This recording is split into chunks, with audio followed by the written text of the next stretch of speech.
Dahil sa sunod-sunod na pagka-busy natin itong mga nakaraang araw, halos hindi ko na rin alam kung kailan ko ba napamaintenance tong si Puti. At dahil nararamdaman ko na parang may mali na sa takbo niya na napakalakas na ng dragging o yung pagbabibrate sa tuwing aarangkada, halos nakakahiya na dahil sa trabaho nating MC Taxi. Kaya ngayong araw napagpasyahan ko na munang hindi bumiyahe at ako na ang magbe-maintenance dito kay Puti dahil halos kumpleto na rin ako sa kakailanganing gamit. Mili na rin ako ng mga genuine part na sa tingin ko ito yung mga kailangan palitan. Iba rin kasi talaga kapag may sarili ka ng gamit, kahit anong oras, araw, kayang-kaya mo nang mag-maintenance ng sarili mong motor. Na minsan, ito na rin yung nagpapasaya sa'yo. Alam mo yan, lalo na kapag rider ka o may sarili kang motor, makabili ka ng bagong tools o bagong pyesa, legit yung saya, di ba? Pagbukas ko ng airbox, madumi na yung filter at meron langis. Nasabi ng iba, natural lang na magkalangis. Hindi ko rin gaanong alam dahil bago pa lang din ako sa pag-i-scooter, halos mag-iisang taon pa lang. Na ang totoo, ang alam ko pa lang dito yung pag-basic maintenance tulad ng pag-change oil, gear oil, tas paglilinis ng CVT. Malaking bagay na rin kasi nakakatipid. Meron din kasi akong na-experience na sa tingin ko mali.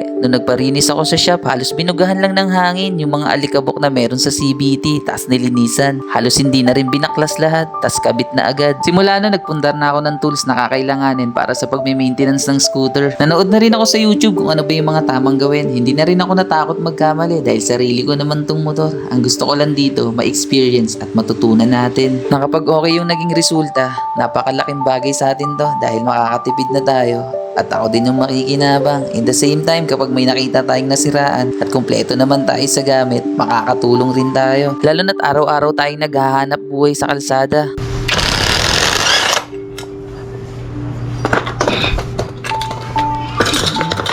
Nung nabaklas na lahat, di nga tayo nagkamali. Sobrang dumi na, kaya siguro sobrang lakas na rin ng dragging. At halos tuyo na rin yung grasa, kailangan na talagang palitan. Ginamit kong panglinis dito gas para matanggal yung mga nasunog na nagrasa. Nasabi ng iba, pangit daw gamitin dahil nagkukos ng pagkasira ng torque drive oil seal. Dahil magpapalit na rin naman ako ng oil seal, gas na yung ginamit ko para makatipid na rin. Pero kung may budget ka, advisable talaga yung pang CVT cleaner. Ito na yung part na masasabi mong iba talaga kapag ikaw mismo magme-maintenance ng sarili mong motor. Kasi pupuliduhin mo talaga. After ng gas, sasabunin naman para sobrang linis. Pagkabaklas ng clutch lining, dito na ako sobrang nahirapan dahil first time niya na rin mababaklas, halos wala ng play at sobrang tigas. Na dapat ganito yung play niya para maiwasan yung pagdragging ng malakas na nakakahiya sa pasahero. At yung resulta ng pagdi-DIY natin, eto na, napaka-solid na para sa sarili natin.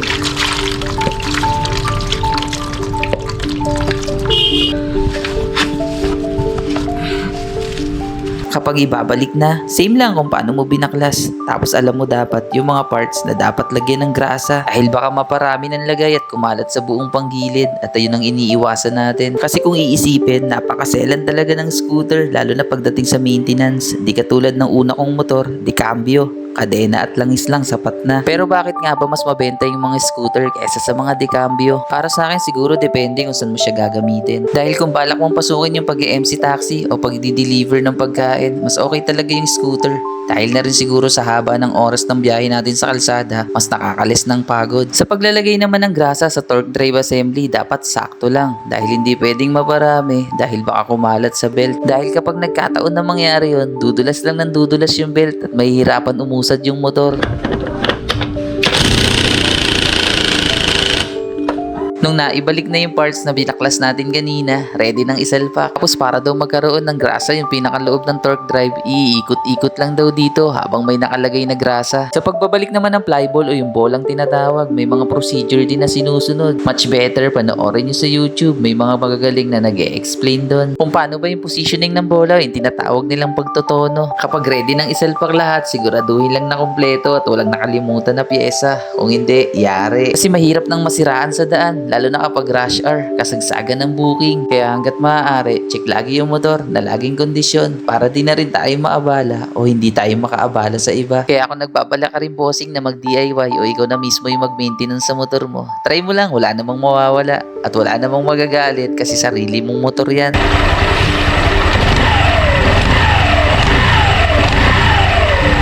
Simulan mo muna sa pagbili ng tools kahit pa konti-konti, lalo na yung mga kailangan para sa pag-maintenance dahil napakahalaga nun. Sa lahat, huwag ka matakot magkamali dahil dun ka matututo. Bandang huli, ikaw rin ang makikinabang. Paano mga bossing? Hanggang dito na lang. Maraming salamat sa panunood.